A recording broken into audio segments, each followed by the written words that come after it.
Welcome everybody back to Boost Motion, guys. And today we're gonna talk about Infiniti updating its whole brand. We should call this video "Infiniti Has a Future."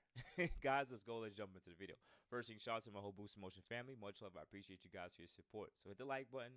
Hit the like button anytime during the video. Let's jump into it. So Infiniti's coming with a new sports sedan aiming to channel G35 vibes. Now we know there's an article that came out about 2-3 months ago when they stated that there will be technically a next Q50, right? And it's going to have an optional manual, but it's still very vague. But with these articles, there's not much news press on this one because of course they gave that news like 2-3 months before, but now they're actually jumping into it. So, anyways, rear-wheel drive, possible manual transmission to be offered, also on tap in the new QX65 SUV and e-powered hybrids SUV. Now, customers keep asking Infiniti to bring back the sports sedan along the lines of a G35. Now, as we move forward, the news gets even better. It's rear-wheel drive and could be offered with a manual transmission, Castro said in automotive press event Nissan Technical Center in Detroit. Now, if he's smart enough, he's not going to do that because no one's going to buy it. Now, if you're trying to make a competitor, right, for an Infiniti competitor for the Toyota Supra or something like a Z4 BMW competitor, this is not the time to do that. Don't be an idiot. Okay, we already got the three. Because in my mind, it sounds like you want to make a coupe. It sounds like you just want to take the same, like you had the 370Z and the G series. It sounds like you want to do just like the Nissan Z. You want to have a Q60 version. That's what it sounds like you want to do by saying you want rear-wheel drive. Because no, we're not doing that. If it's a sedan, from what I'm sounding like, don't you dare make a rear-wheel drive only Infiniti model in the United States. You will be no, it will not sell. Castro knows sedans are low volume, manuals are low volume. Heck, even Infiniti is low volume.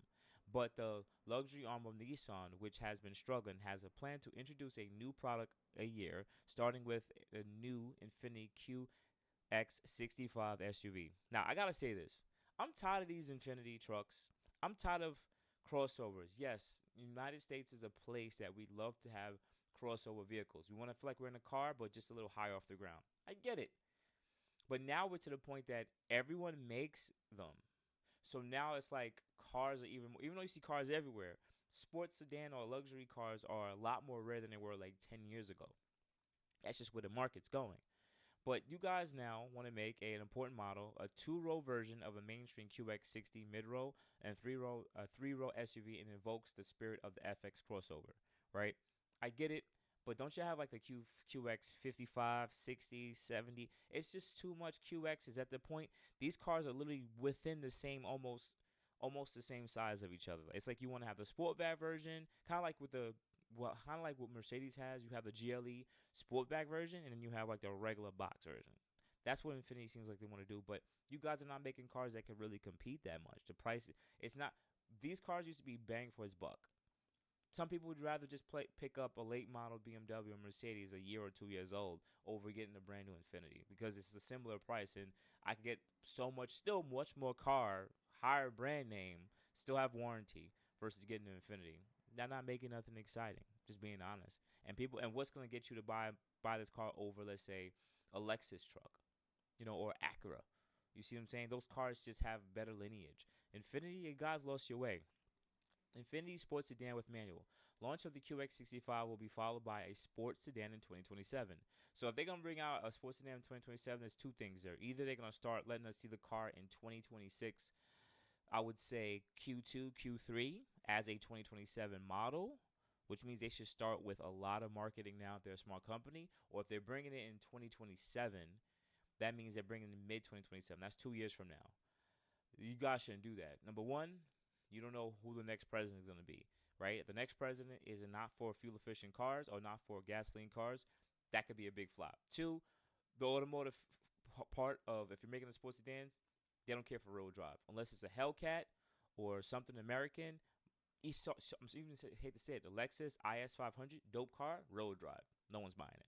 It's a dope car, though, but no one's buying it. Only Lexus people are really buying it or people like it for the looks. But other than that, it's not all-wheel drive. In the United States, we like all-wheel drive cars here. Or optional rear-wheel drive option, but always make it all-wheel drive standard. right? Castro will not say the platform it will use, but did say it makes business sense to share platforms with Nissan brand models. If the vehicle is going to have a manual, we have to think it may share an aging FM platform used by the Nissan Z that returned for its seventh generation. The Z shared the bones with the discontinued Infiniti G37, scaling the platform down to uh, two-seater smaller platform footprint. The car is expected to invoke memories of G35, but don't expect the name to start with a G. Infiniti will continue using strategy consistency. Cashflow says it will be rear-wheel drive. Don't do it. Rear-wheel drive optional or all-wheel drive optional. Might be offered with a manual as well as an automatic transmission. Makes sense. It'll be a 9-speed transmission or a 6-speed manual. You still have 6-speed manuals in the Nissan's parts bin, and will have lots of horsepower and a sports sedan aerodynamics aimed to pleasing enthusiasts. So, if you look and see what they're doing right now, they don't really have anything sports. The only thing sports you have is the Nissan Z between Nissan and Infiniti. So, if you go in any parts bin, let's just quickly ask, where's the GTR, right? You guys know you can't bring out the GTR right now because you know you don't want to make a 5,000-pound GTR. You know that you have to set the new bench for performance because now all the other manufacturers caught up to the GTR and it's old as hell. So for the next GTR, it still has to be light. It still has to be timeless that it can survive through time. And Nissan Infiniti also saw this one thing too. They saw that the market dictates if a car is a winner or not. Mercedes C63 4-cylinder, flop. Dope car, amazing technology, extremely heavy, and no one wants it. But then they see this M3 competition, no electronic really assist at all, selling like hotcakes. Selling like hotcakes. So there is a market for enthusiasts, but you have to give the enthusiasts cars that deliver in performance and deliver in performance. That's all. RS3 sold like crazy. Audi TT. All these cars sold because there was enthusiast following, and then once it catches on, cool. And even now, let's be quite honest with you. People run out and go buy BMW M340s, not only because they're fast, but still affordable, cheap option, reliable platform, and it's been around for a while. You guys have to have that nameplate, and people will come, right? But to say you're gonna let me see what else it is. It isn't just a 0 to 60 miles per hour fast vehicle that can't perform. Castro says it's being designed to be an all-around performer that can have fun driving. This gets me excited that he is saying something. This isn't his quote, but they're saying something like this. So what I'm hearing here is they want to make a sports sedan, and this is what I should hear, that it's gonna be rear-wheel drive and all-wheel drive optional. 6-speed manual, it will only be for the rear-wheel drive options, of course. It's going to be a 9-speed automatic all-wheel drive or rear-wheel drive, as it should be. And on top of that, what are the optional motors? Now, for them to make this still, and it may be low volume, so they may not have to do like what they did with the Q50 or even the G series where you optioned it with two different motors. Remember, the Q50 had a 2.0T motor at one time, the Mercedes motor, and overseas it had a diesel option and stuff like that. But if they're gonna make this between a cross, I don't know, they're gonna share something from the Nissan platform. I don't know what that would. It's gonna be the same thing that they. Because remember, the Q50 is just a Nissan Skyline overseas. So I'm gonna be honest with you. It's gonna be the same Q50 platform that we have right now. They're just gonna do the same thing that they did with the 370Z and just rename the chassis code. They're just gonna build off of that. It makes it a lot more cheaper to be able to take a platform and just reshape the outer looks of the car and still give you a Q50. But it's just gonna be a Q50 platform just with a different name. And that's it. Look at the architecture that's in some of the in Infinitis now, and that's what the interior is gonna start to look like. Whatever the newest look is gonna be, they're gonna try to put in that car. Cool. I want to say a couple more things. Hybrid with Nissan Z Power coming. Third of the bet. Listen, they're gonna put some kind of electric assist in these cars, but I don't think they're gonna put it into like the performance version of like this next sport model. They probably not. It might be like what Mercedes do or any other manufacturers do, where the electric motor really takes care of like the auxiliary stuff, power steering, stuff like that. Just for the just for that stuff, AC stuff like that. I don't think it's gonna be like integrated like the Mercedes where it's like a E53 where it's really towards the performance of the car. I don't think they want to do that. There's a lot more spacing stuff to put space stuff in spaces and places. Too much. All right. Lastly, let's bring this to a close real quickly. Bear with me, guys.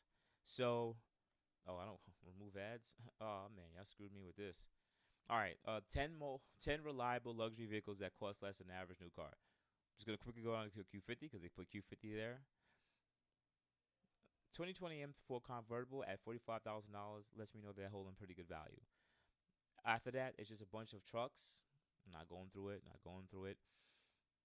2023 S60 T8 that went out a lot in price in just 2 to 3 years. Okay.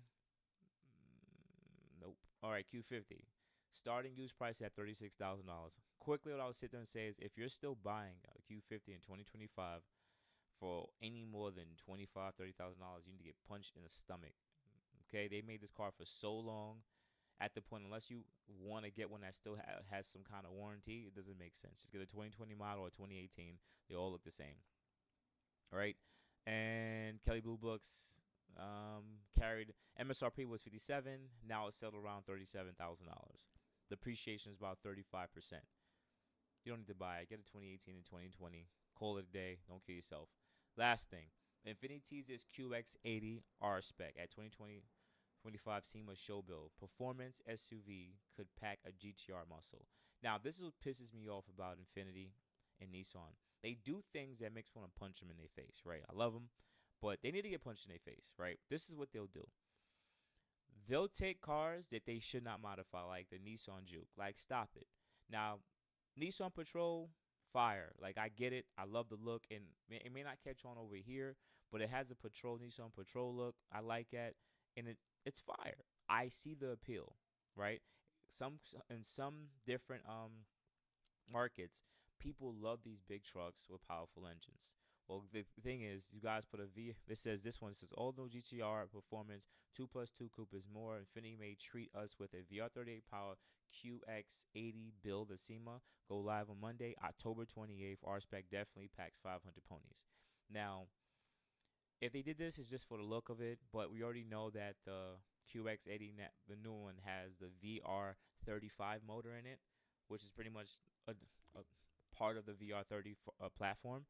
So to put a VR38 in it, it's just for looks, just so they could get more the car to get more appeal and just bring more show. Like do something so that you can bring to SEMA. So it's like, okay, let's put a GTR motor in this big truck, and it ends there. Nothing else happens there. It just ends there. But I see the appeal of it. It looks good. Like how it looks. Big truck, modified. But when I seen this truck in person, I'm not gonna lie, like not this specific one. Like I haven't seen it lowered on wheels, but when I see it in person, it's a good looking truck. I could see if someone actually take the regular one and just lower it and have some nice wheels, it could be definitely a good looking truck.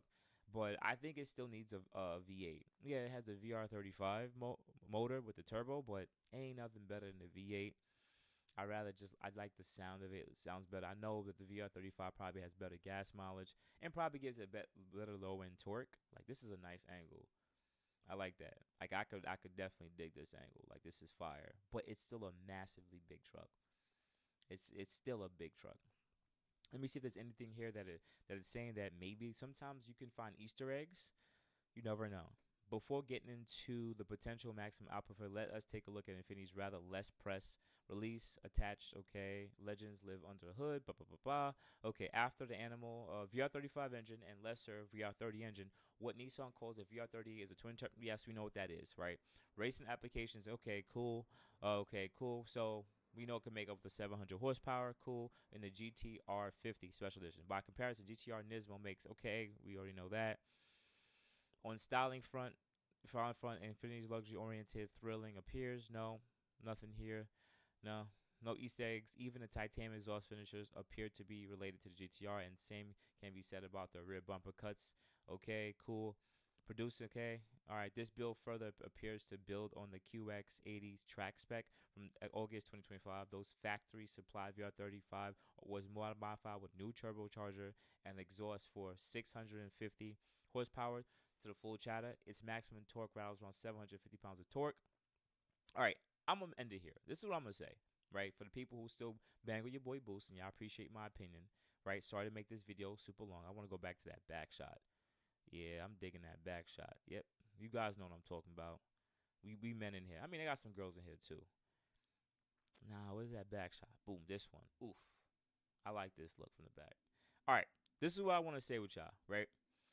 Um, in a perfect world, we want Infiniti to put the VR35 in the next performance sedan Q50 that should have an optional 6-speed manual rear drive, and it should come standard all-wheel drive.